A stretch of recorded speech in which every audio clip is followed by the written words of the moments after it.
Tu diras à Pharaon, ainsi parle l'Éternel, Israël est mon fils, mon premier-né. Exode chapitre 4, verset 22. Tu diras à Pharaon, ainsi parle l'Éternel, Israël est mon fils, mon premier-né. Je devrais annoncer quelque chose à quelqu'un aujourd'hui. Ce que je vais annoncer à celui qui m'écoute ou à celui qui va m'écouter, c'est que nous sommes dans le temps de menace.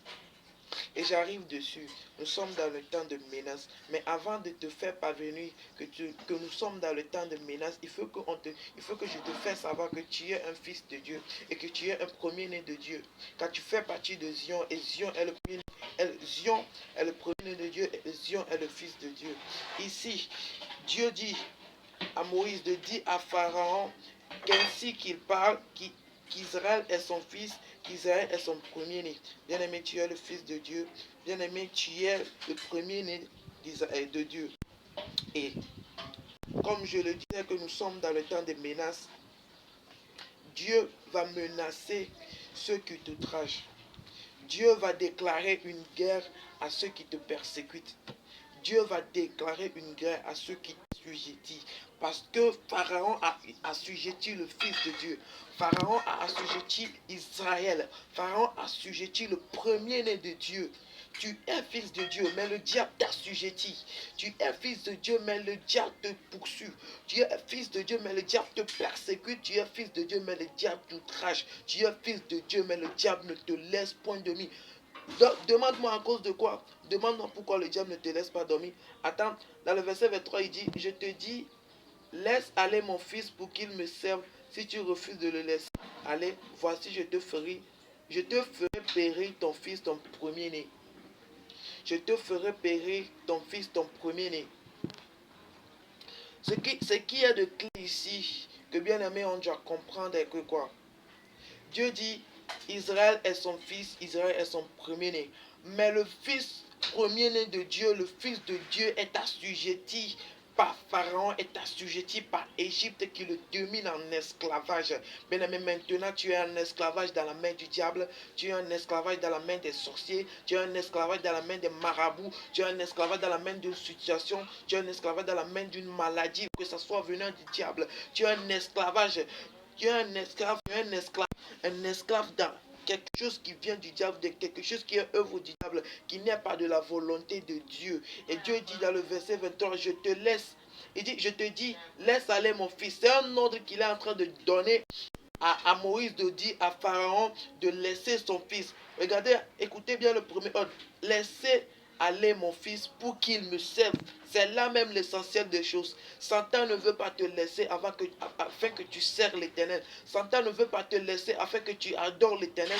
Satan ne veut pas te laisser afin que tu reconnais que Elohim, Jéhovah est le vrai grand Dieu. Satan ne veut pas te laisser afin que tu reconnaisses que Jésus-Christ est le Sauveur. Satan ne veut pas te laisser afin que tu puisses reconnaître la vérité, la réalité, l'essentiel de Dieu. C'est ce qui est la clé dans la chose. Le diable nous outrage, le diable nous empêche, le diable nous persécute jour et nuit avec des situations, avec des maladies, avec des enchantements, avec des oracles. Il te met du bâton dans tes roues afin que tu ne reconnaisses pas, afin que tu n'adores pas Dieu. Parce que quand tu ne reconnais pas ton Dieu, tu ne peux pas l'adorer. Un Dieu qu'on ne reconnaît pas, on ne peut pas l'adorer. Mais le diable ici, il est en train de nous frapper de plusieurs maladies. Il est en train de nous frapper de plusieurs méchancetés. Il est en train de frapper de plusieurs maléfismes afin qu'on n'adore pas l'Éternel. Afin qu'on ne serve pas l'Éternel. La parole dit, je te dis, laisse aller mon fils pour qu'il me serve. Laisse aller mon fils pour qu'il me serve. Il faut que tu serves l'Éternel, mais le diable t'empêche.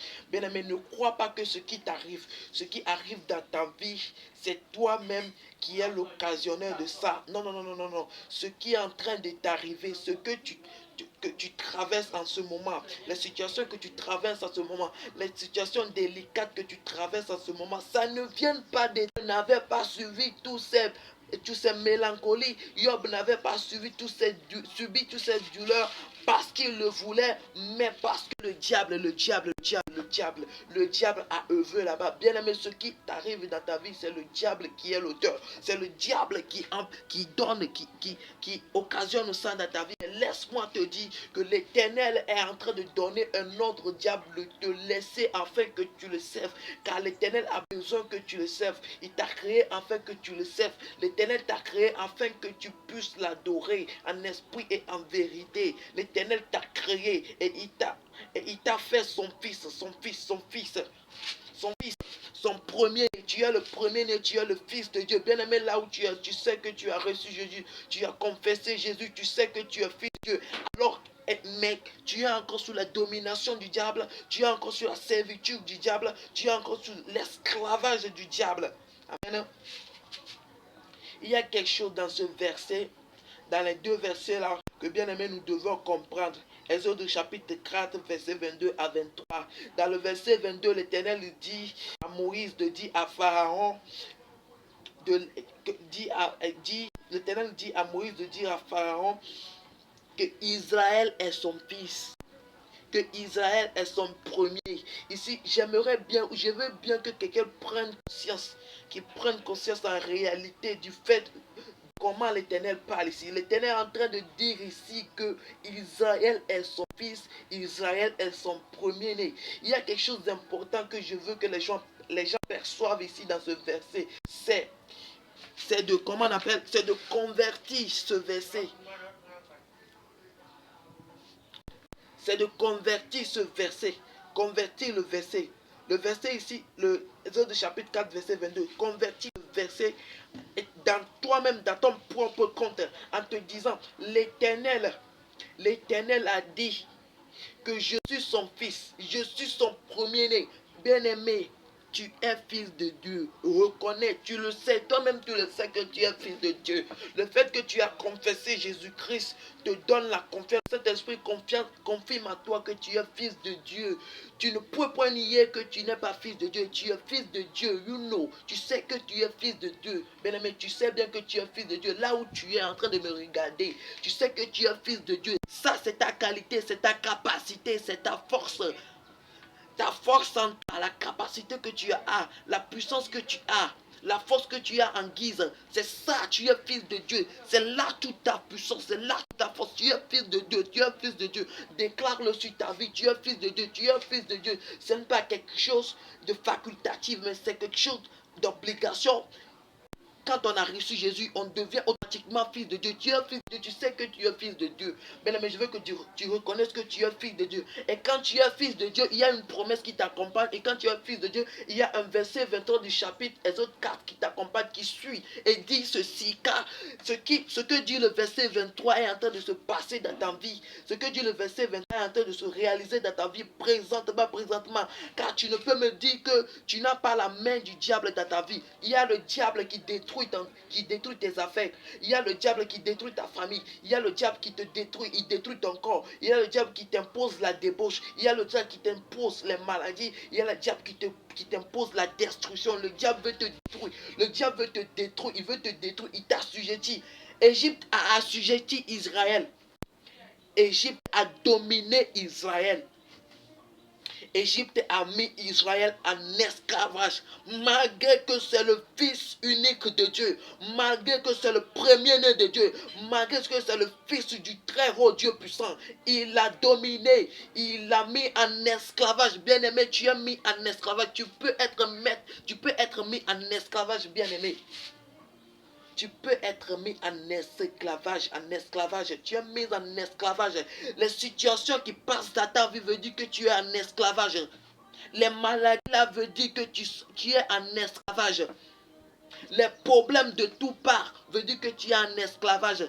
Les dettes élevées veulent dire que tu es en esclavage. Un enfant de Dieu ne doit pas avoir des dettes dans sa vie.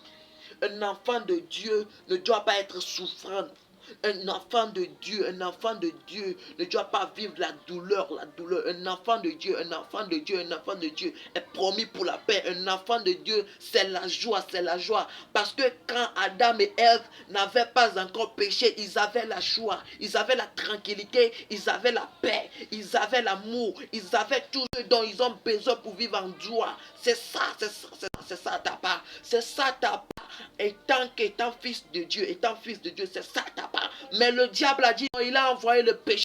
Le diable a dit non, que tu ne peux pas vivre ici. Le diable a dit non, le diable a dit non. Le diable a traversé ton chemin. Le diable a dit non, il dit non, il ne va pas te laisser comme ça. Il dit il veut t'assujettir par tes maladies. Il dit il veut t'assujettir par des situations. Il dit il veut t'assujettir par des trucs, pas des choses anormales dans ta vie. Il dit, il veut t'assujettir. Mais non, bien-aimé, non, non, non, non. Tu n'es pas faite pour ça. Israël n'était pas faite. Israël n'était pas un peuple d'esclavage. Non, non, non, non, non, non. Tu n'es pas faite pour ça. Non, bien-aimé. Je vais te faire savoir que ce que tu es en train de passer en ce moment, les choses dans lesquelles tu